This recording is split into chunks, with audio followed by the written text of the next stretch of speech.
This captures the entire area where this incident occurred. And the 911 call directs 2 Chicago police officers to this location here, 41st and Kildare. There's a truck lot here where individuals can park their trucks. Officers are dispatched to that parking lot at 41st and Kildare. And on arrival, they have a brief conversation with that 911 caller. Officers don't even get out of the car. It's very short. The 911 caller tells the police of this confrontation about a guy who had a knife and who we will learn is Laquan McDonald. The police get a description of Laquan and are told where Laquan went when he left the truck yard. Important facts here. Police don't even get out. Nobody's injured. No damage to a single truck in the yard. The 2 officers, Officer Gaffney and McGilligan, drive up Kildare, and make a right on 40th Street. And almost immediately, they see Laquan walking on the sidewalk down 40th Street. And they approach him. McGilligan, front seat passenger, gets out and approaches Laquan on foot. Gaffney stays in the police SUV and travels next to his partner towards Laquan. Pretty quickly, Officer McGilligan sees that Laquan McDonald has a knife in his right hand. And so let's just establish this and clear this up right now. Laquan had a knife in his right hand. He had the knife in his right hand at the truck parking lot. He had a knife in his hand when he is first seen by Officer McGilligan and Officer Gaffney. This is a knife. There's no dispute that Laquan had this knife. This is it. It's about a 3-inch blade. He held this in his right hand. Officer McGilligan walks up to Laquan McDonald, reaches to about 10 to 15 feet to Laquan, right there on 40th. And it's a slow walk, and you're going to get to see exactly how that walk looked. He tells him, drop the knife. Get your hands out of your pocket. Turn around and stop. Laquan ignores him. When McGilligan sees that knife in his right hand, he does exactly what he's supposed to do. He shares that information with his partner Gaffney in the vehicle, and they communicate that over the Chicago Police Department radio dispatch. You're going to hear the dispatch tape. And when they relay that information to CPD, the CPD dispatcher then relays that information over the radio.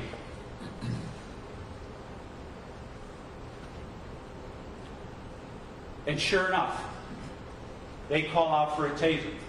The CPD dispatcher calls out for any other unit in the area with the taser. And sure enough, another unit, another police unit in that area, this general police beat, responds that they have a taser.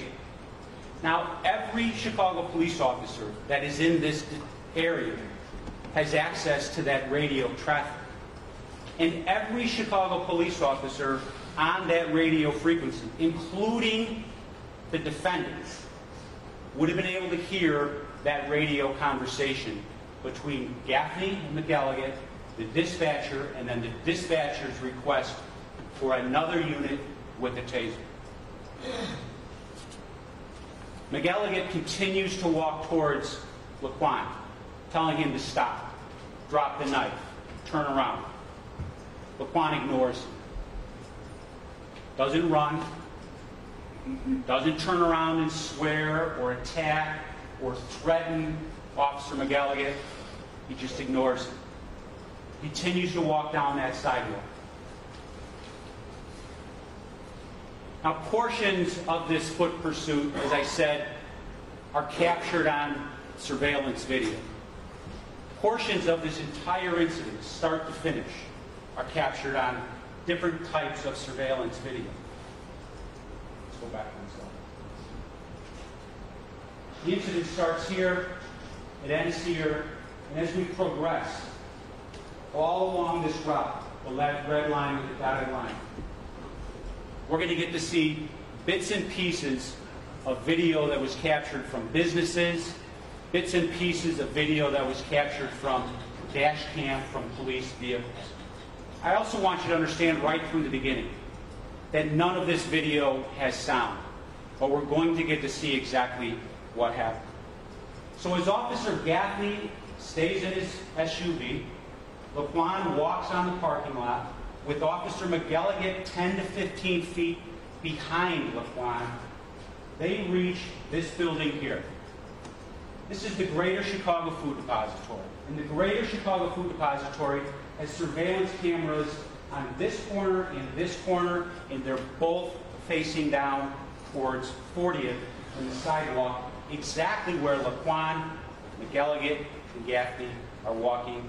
And this is our first opportunity to see on video exactly what happened. What you're seeing here is Laquan McDonald walking on the sidewalk, followed by Officer McElligott, Officer Gaffney in the SUV.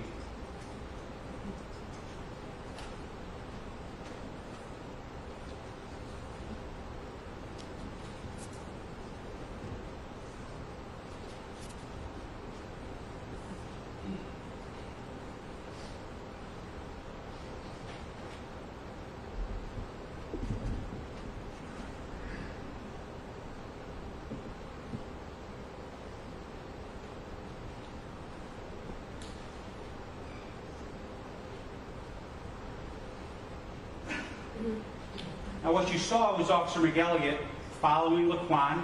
In his left hand, McElligott has a flashlight. He's illuminating Laquan. In the SUV, Gaffney is using the spotlight from the windshield, also illuminating Laquan as they walk down the sidewalk. Now when they reach this next intersection, the intersection of 40th and Karloff, Officer Gaffney from the SUV decides to try to make a maneuver to end the foot pursuit. And as he reaches Karloff, as Officer Gaffney reaches Karloff, he turns his SUV immediately in front of Laquan as Laquan is leaving the sidewalk onto the street of Karloff. When he does that, Laquan's got the knife in his right hand. He hits the front windshield with the knife. Now, nobody's sitting in the car where he hits the windshield because McElligott was sitting there, but he's outside of the squad 10 to 15 feet behind Laquan. So he strikes the windshield, and he pops the front right tire of the police vehicle with the knife. Tire goes flat, the walk continues. Nobody's hurt. Gaffney stays in the car driving the squad. McElligott, still on foot, still within 10 to 15 feet, and feels safe enough to continue to walk behind Laquan McDonald after this. Over the radio, again, they relay that information. He popped our tire. Now, other units are responding to this area. Laquan, McElligott, and Gaffney continue along 40th. And as 40th intersects with Pulaski, there's a Burger King here, and there's a parking lot adjacent to the Burger King. As Laquan, McElligott, and Gaffney reach the Burger King, we have our second video that we get to see exactly what happened. Laquan is going to cut through the parking lot. Here's the second video we get to see.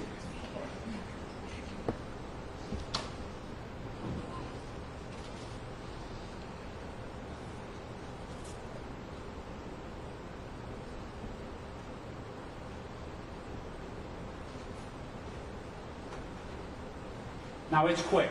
It's a dash cam that's coming through the parking lot.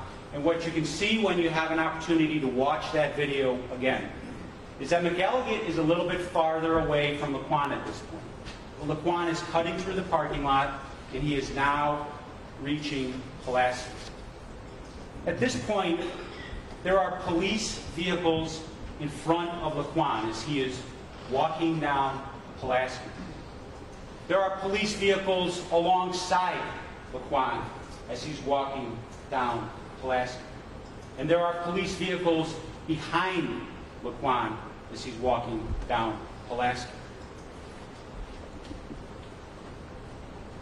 Along this entire stretch of Pulaski Road, Pulaski Avenue, is a 6 to 7 foot chain link fence blocking a vacant lot that's under construction.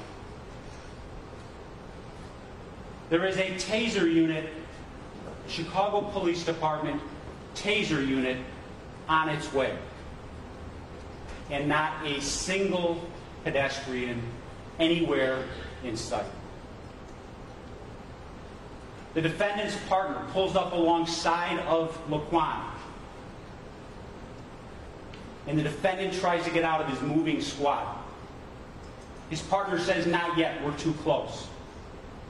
His partner then accelerates around another Chicago police squad, stops his vehicle on Pulaski a little bit further down.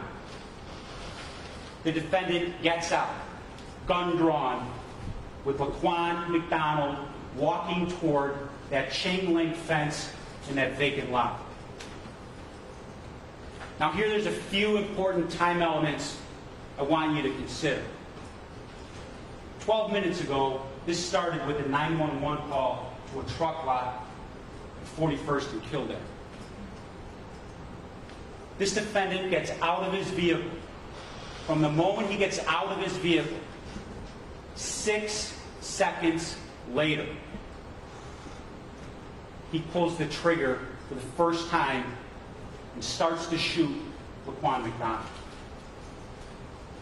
That's fact number 2.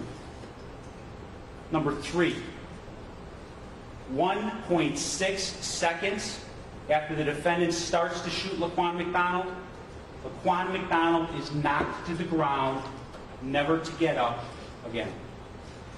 That's number 3.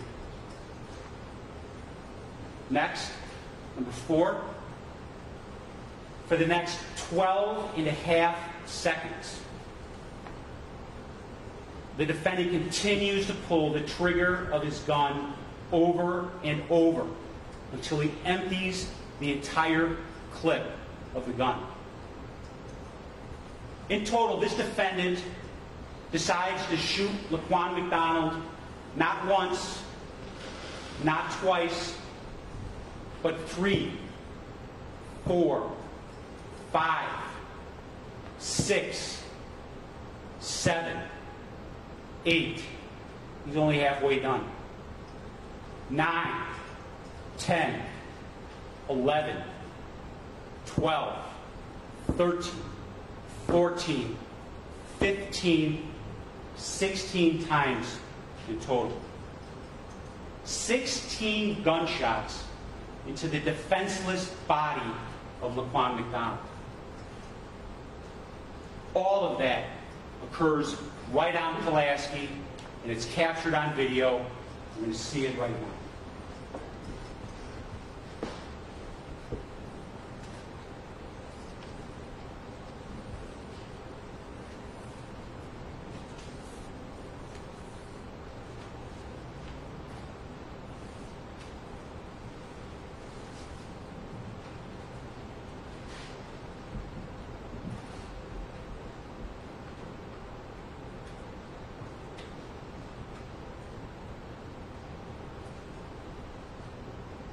What you saw right there at the end of that video clip is the defendant's partner walking up to the body of Laquan McDonald and kicking that knife from the ground away. And right before that happened, right before his partner walks up and kicks the knife away, what is the defendant doing? He attempts to reload his gun with 16 more. Until his partner stops him and says, "We got this." The defendant did all of this. Every single shot. Well, Laquan McDonald was surrounded by 5 squad cars, 10 fully armed and protected Chicago police officers, including himself. Another taser unit from the Chicago Police Department, literally moments away. A chain link fence, 6 to 7 feet tall, protecting this vacant lot, and not a single pedestrian anywhere in sight. During the 6 seconds that Jason Van Dyke was outside of his squad, and he saw Laquan walking with the knife toward that vacant lot on Pulaski, this defendant, he didn't know a thing about any medical condition that Laquan McDonald had. He had absolutely no idea about the autopsy findings that wouldn't come out for weeks and months later, that showed there was PCP in the system, in the body of Laquan McDonald. He didn't know a single fact about Laquan McDonald's tragic and troubled childhood. What he did know, what he did see, was a black boy walking down the street on Pulaski towards a chain link fence and having the audacity to ignore the police. You're going to get to see exactly how Laquan McDonald was acting that night and what he was doing, what he was carrying, and most importantly, how the defendant gave that 6 seconds of consideration before he started to shoot Laquan McDonald. Laquan McDonald is not on trial here. His background couldn't possibly have any bearing on the defendant's state of mind when the defendant shot Laquan 16 times. The only information about Laquan that could have impacted his decision to shoot is what he knew and what he saw when he fired those 16 shots. And fortunately for us and for you, everything the defendant knew or heard about the incident and Laquan has been recorded on these videos, these dash cams, the radio traffic. And he knew all of that. The defendant knew all of that when he chose to shoot Laquan 16 times. When I started, I told you, and I'm going to repeat it again here, the police officer has legal right to use force, and even deadly force, but only when it's necessary. What was necessary that night, October 20th, 2014, was the arrest of Laquan McDonald. But it was not necessary to kill Laquan to do so. Ladies and gentlemen, after you have heard all the evidence in this case, you will see that it was not necessary to shoot Laquan McDonald a single time, let alone 5 times or 10 times or 16 or any of those in between. And that he, this defendant, is guilty of first-degree murder. He's guilty of all 16 counts of aggravated battery with firearm. And because he did all of this in his official capacity as a Chicago police officer, he's guilty of official misconduct. Thank you. Thank you very much. Ladies and gentlemen, we're just going to take about a 5-minute break or a little bit shorter. All right, court's in recess at this time. Lives on the southwest side.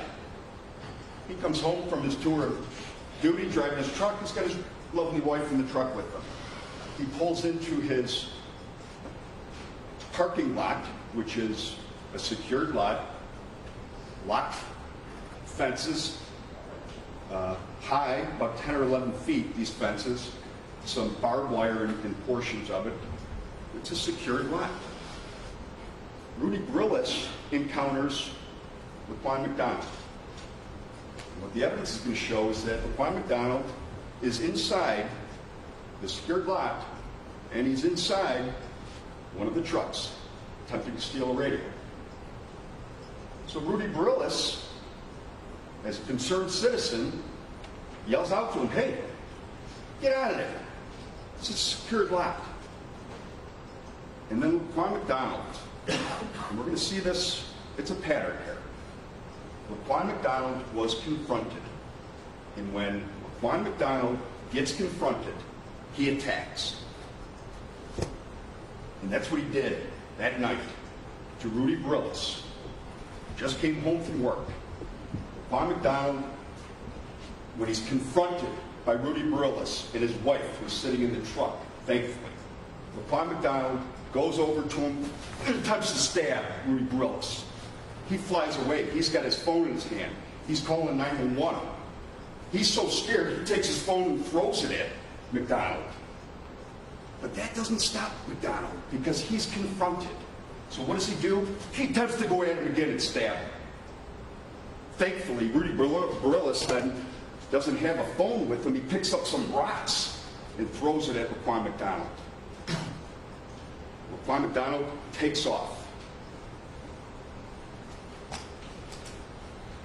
This story, the 24 hours leading up to the final chapter here, directed by Laquan McDonald, shows the story of a out-of-control individual who didn't care about anyone. Not citizens, not armed police officers, and not himself. The evidence will show that in the 24 hours preceding this, Laquan McDonald was on a wild rampage through the city. We have CTA records. He had a retired veteran, disabled veteran's CTA card. We don't know whose it is. We have the card, but not related to Laquan. Well, Laquan uses this card all over, going back and forth in the city. West side, south side, west side, south side. Bizarre. On the west side, at approximately 11:30 at night, on the 19th, Laquan McDonald tries to take a woman's vehicle. She is parking on the west side, and he tells her he needs her car. She is so petrified by this, she calls 911. The police come, and apparently the evidence is going to show the woman said, I don't want anything to happen to him, just let him go. Police let him go. Well, Laquan then, in that time frame, smokes PCP. And he's high on PCP when he confronts Jason Van Dyke. He spends the entire night, all the way through the morning hours, and then the next day, going from place to place to place, until he wound up at the truck yard. Now, the government wants you to look at just the videotape that we've probably all seen hundreds of times. They want you to look at the final chapter without reading the rest of the book. They want you to go in for the final 2 minutes of a 2-hour movie without knowing the context. What we're going to do is we're going to show you the context because it's important in this case.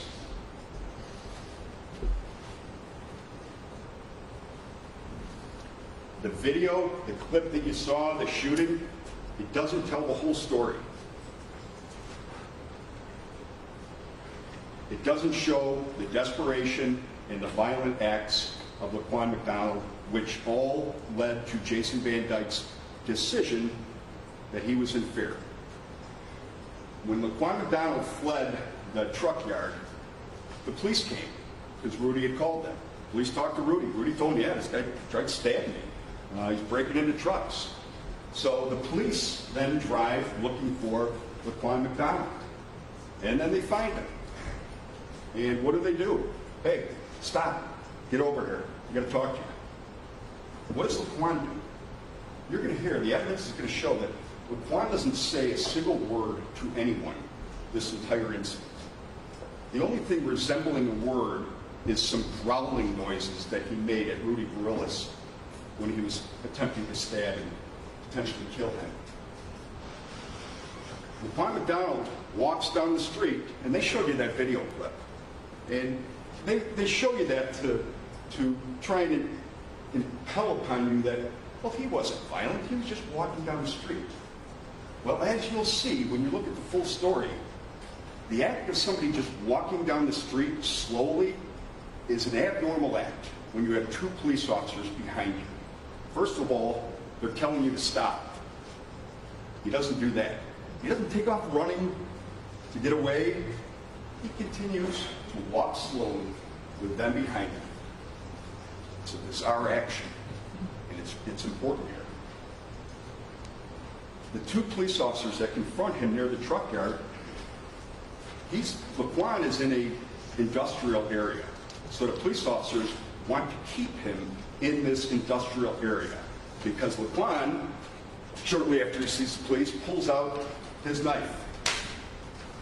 So the police want to keep him contained in this industrial area because a block away is Pulaski Avenue. A block away are two businesses, a Burger King and a Dunkin' Donuts. Their goal is, let's stop this guy. So what do? They drive alongside of him, tell him to stop, tell him to drop the knife, get no reaction from him. They take their squad car, drive up, and turn right in front of him. Laquan was confronted again. And how does Laquan act when he's confronted? With violence. Stabs the windshield. You'll see it. The first stab was the tire. He punctures the tire of the squad car. And then he's being blocked from going further east to Pulaski Avenue. They want to block him into the industrial area. He defies that. After he stabs the tire, he goes around the squad car and continues to walk east towards Pulaski.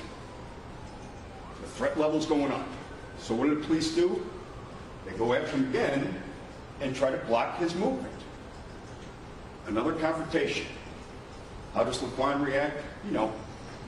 Stabs the windshield.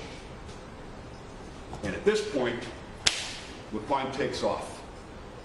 Now he's running. And this is raising the threat level even more because now Laquan is not walking straight towards Pulaski. He has made the conscious decision to run straight at that Burger King, which was less than a block away.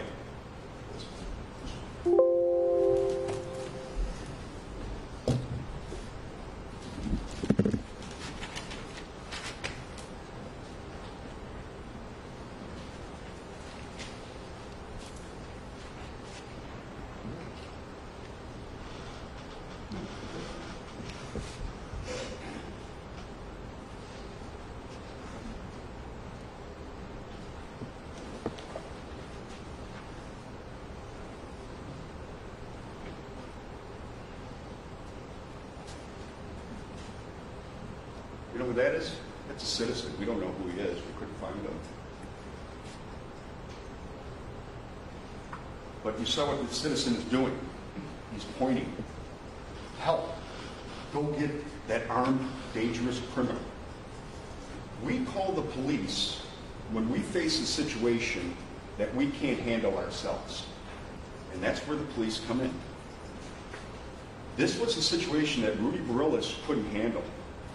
That citizen, he certainly wasn't going near that guy. Why? Because he was out of control, criminal, running with a knife. So the police, now there's several cars coming. The threat level has increased now. Now we have a man who is obviously out of control, running towards a Burger King with people inside, despite the state's characterization that there's nobody around. Oh no, it was crowded. You'll hear. He's running right towards the door with the knife. Jason Van Dyke and his partner, thankfully, they drive up and they block the entrance from the Burger King. They prevent McDonald from going in there to do whatever it was he was going to go in there to do. But he didn't give up again. Nope. What did he do when they blocked his entrance to Burger King? He went to the next business, which was right across the street. a Dunkin' Donuts, knife in hand. The police recognized this is getting really scary. We need to stop this guy from going and getting into that Dunkin' Donuts to do whatever it is he's going to do. So that's when Jason Van Dyke and his partner pull up, and they stop and block the access to the Dunkin' Donuts of Laquan McDonald. He's confronted at this point. And what happens to his behavior at this point? He is running away, trying to get to that Dunkin' Donuts as fast as he can. When he is blocked, what does he do? He changes his behavior. Listen.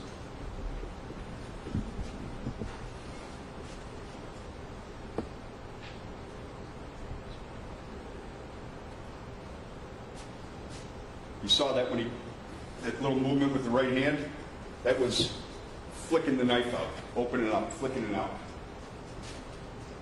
He goes from running towards a Dunkin' Donuts to now a slower pace, and he whips out the knife. Laquan was planning to attack at this point. We know he wasn't just trying to escape at this point. If he wanted to escape, they talked about this chain link fence, 6-foot chain link fence. Laquan McDonald was a 6'2", 17-year-old kid. He could have jumped that fence like that. I, as a 50-year-old man, could jump that fence quickly. He didn't do that.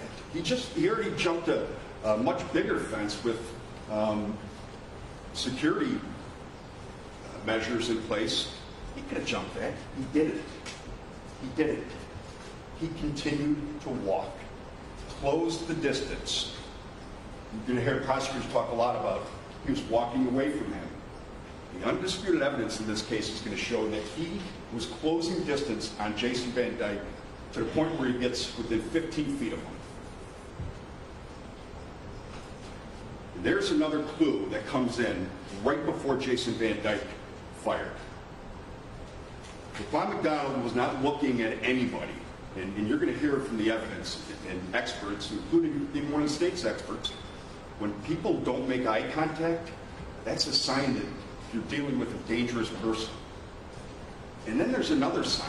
When people suddenly turn and look right at an individual, it's called targeting. And what it is you're preparing to attack, and you are looking at your attacker. Think about it like a horror movie that you've watched.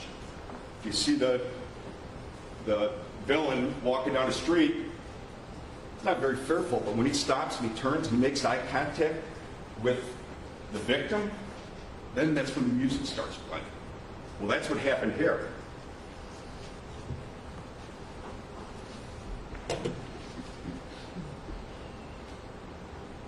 The government made a big deal about 16 shots. And they even did that dramatic, slow, pause, countdown. Well, what the evidence is going to show is that a police officer with average skills can fire his weapon 5 to 6 times in 1 second. Mr. McMahon said it took Laquan McDonald 1.6 seconds until he hit the ground. So at that point, Jason Van Dyke had likely fired approximately 10 shots.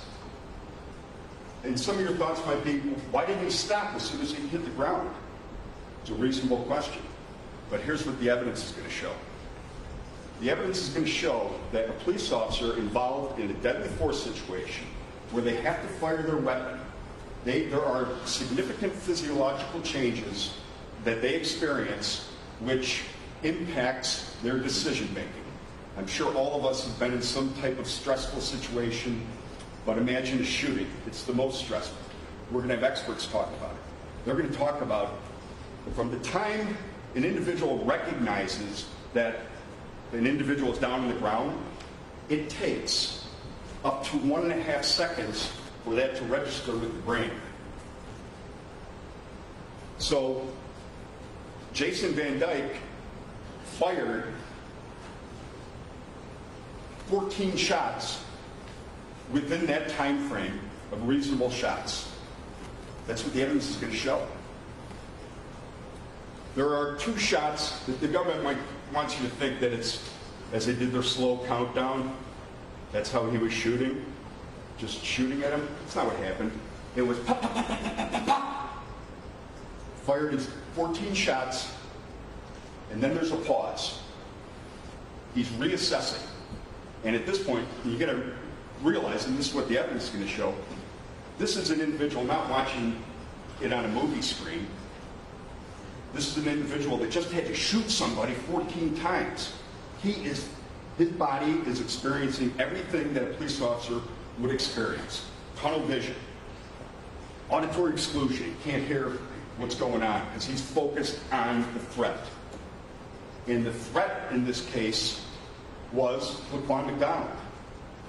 Jason Van Dyke had no idea if he even hit Laquan McDonald. You can't see bullets entering somebody.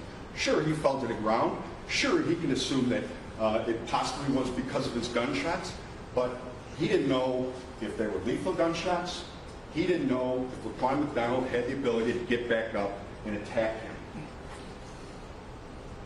Laquan McDonald holds on to this knife the whole time when he's on the ground, despite being shot 14 times. He starts making movements, which you'll see on the video. And it doesn't look like drastic movements that he's going to get up, but there's a couple problems with video. This video is not from the perspective of my client's view. It'd be great if we had a video from that perspective. We do. We do. We recreated this using exact measurements, drones, and we can show you the angle recreated from Jason Van Dyke's perspective. And then you'll be able to judge a little bit better as to what Jason Van Dyke was feeling.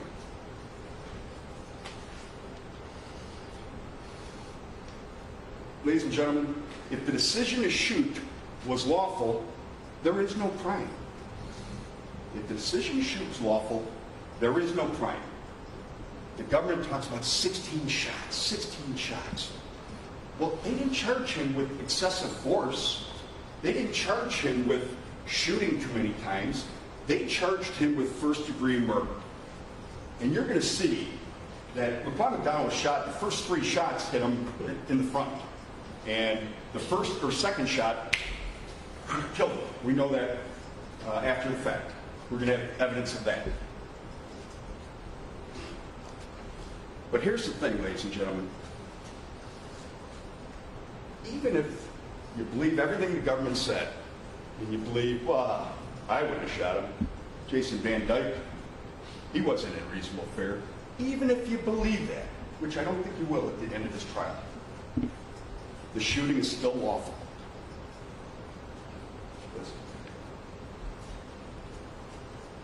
In Illinois, and you'll get this instruction, we have a law in the books that talks about peace officers' use of force in making arrests. Every one of us as citizens has the right to defend ourselves from an attack. Police officers enjoy that right, but they enjoy other rights. Peace officer, unlike citizens, they can't retreat or desist from efforts to make a lawful arrest because of resistance. We know that this was a lawful arrest situation. The government even admitted that in their opening.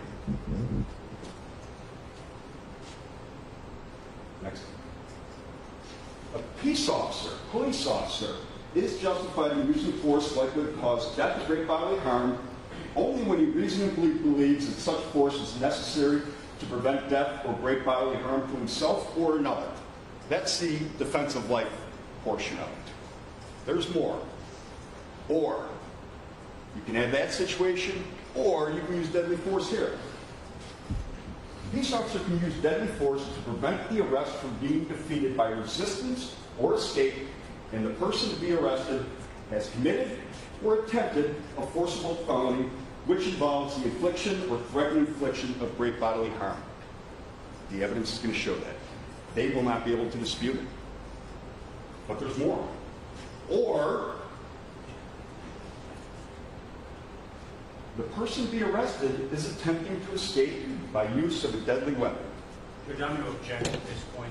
The instruction requires the inclusion of the word necessary, and it's not in this portion of the presentation. Thank you. Judge, it's in the overall portion. We're pulling out words from it. So, All right, we'll include the words that are in it. Laquan, is he using his knife to aid his escape? Oh yeah. That's why he flicks it out. That's why nobody is, if he didn't have a knife, police would have just came and grabbed him, jumped on him, put him in handcuffs. They didn't because he was using his knife to aid his escape. Or, final situation, indicates that he will endanger human life or inflict great bodily harm unless arrested without delay. Those are all, any one of those factors, the shooting is justified. We have all three of them here. Jason Van Dyke had a reason to believe that Laquan McDonald was going to hurt somebody. As a police officer, his job is to serve and protect. That's what's on his police card. His job is to protect the Rudy Barillises of the world, or the next Rudy Barillis that Laquan was likely to encounter. And that's why that law, the Peace Officer Use of Force statute, that's why it's been on the books for over 5 decades. Police officers have a duty to protect the public, to protect people from potential harm. And that's what we have here, ladies and gentlemen. You will hear from several experts. We'll have a use of force expert. His name is Barry Broad. He's from California. He's an individual that testifies for police officers and against police officers, right down the middle. He justifies the shooting.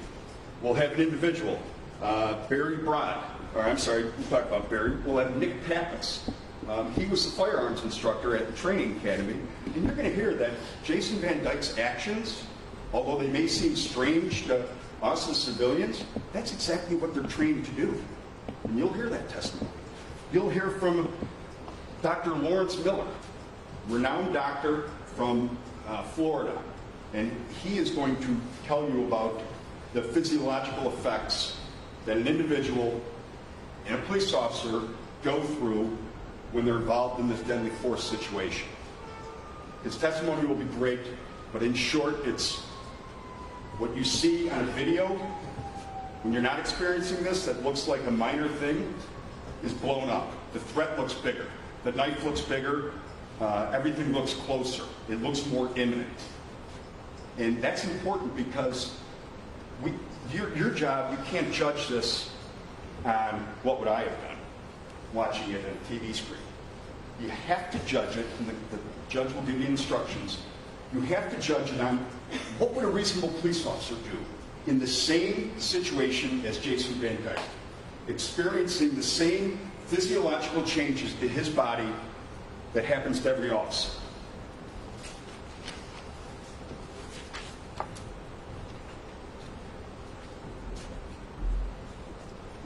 The government referred to Laquan McDonald as a black boy.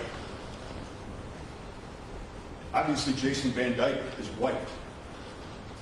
The government wants you to think that this is a racial issue because that's more inflammatory. Race had nothing to do with this. Race had absolutely nothing to do with this, and there will be no evidence whatsoever to suggest that race is a factor.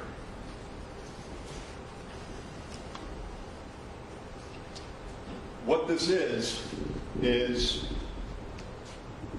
an improper charge.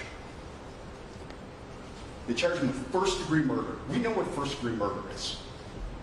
We live in this city, in the county. There's over 750 murders a year. We know what a first-degree murder is. This is not a first-degree murder. But you know who else knows it? The prosecutors. They charged him with first-degree murder and then 18 counts of aggravated battery. Why aggravated battery, if you're charging him with murder? They want you to see that big charge and be inflamed by it. But we need you to focus on the evidence. In closing, we're going to ask that you hold the government to that burden. You remember when you went back there and you were with Judge Gaughan, he told you that the defendant is presumed innocent. The defendant doesn't have to present any evidence. And you can't find him guilty unless the state proves beyond a reasonable doubt that he's guilty. Every criminal defendant that walks into this room, in our county, in our country, is entitled to that presumption. Jason Van Dyke is no less entitled to the same presumption. What happened to Laquan McDonald was a tragedy. It's a tragedy, but it's not a murder. And that's what the evidence is going to show. I'm going to ask you at the end of your deliberations, or at the end of evidence, to look at the evidence, provide Jason Van Dyke the presumption that he's entitled to, and don't allow the state to add another tragic chapter to this story. Thank you. Thank you.